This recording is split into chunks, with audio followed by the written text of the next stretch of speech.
Seperti mendapat durian runtuh, mungkin pemikiran itu sempat terlintas dalam benak Ardi Pratama.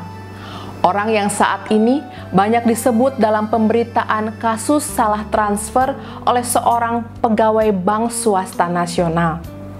Saya rasa kita semua pasti bisa memaklumi jika mungkin ada perasaan senang ketika melihat rekening bank tiba-tiba bertambah 51 juta.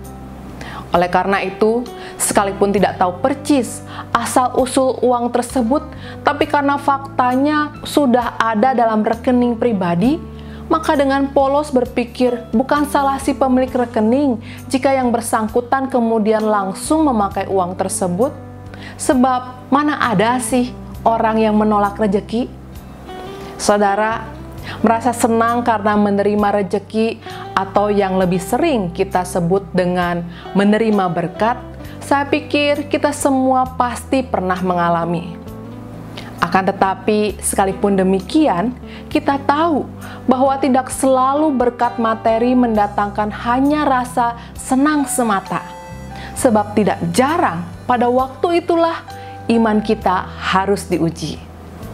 Oleh karena itu, saudaraku, satu hal yang rasanya tidak boleh kita semua lupakan, yaitu memastikan sikap hati kita terhadap kedatangan berkat materi tersebut. Sehingga jangan sampai menyesal di kemudian hari karena berkat berubah menjadi bencana. Saudara, dalam Kisah Para Rasul 5 ayat 1-11 ada sebuah kesaksian tentang Ananias dan istrinya yang bernama Safira.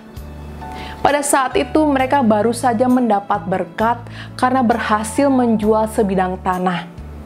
Di sana dikisahkan bagaimana berkat tersebut ternyata malah mendatangkan bencana, karena saat menerima berkat itu, hati mereka dikuasai oleh iblis. Alkitab bersaksi tentang kepalsuan dan keserakahan menjangkiti hati Ananias dan Safira. Dan oleh karena sikap hati yang dikuasai dosa itulah, sekalipun di permukaan nampak mereka seperti melakukan yang baik, akan tetapi pada saat itu malah mereka mati karena mendustai Allah. Saudara, pengalaman Ananias dan Safira ini mengajak kita untuk lebih waspada terhadap diri sendiri. Jangan biarkan hati kita dikuasai oleh iblis.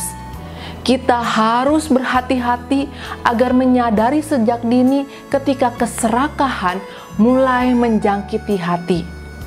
Sebab seperti firman Tuhan yang mengingatkan kita bahwa tidak ada pohon yang baik yang menghasilkan buah yang tidak baik, dan tidak ada pohon yang tidak baik yang menghasilkan buah yang baik.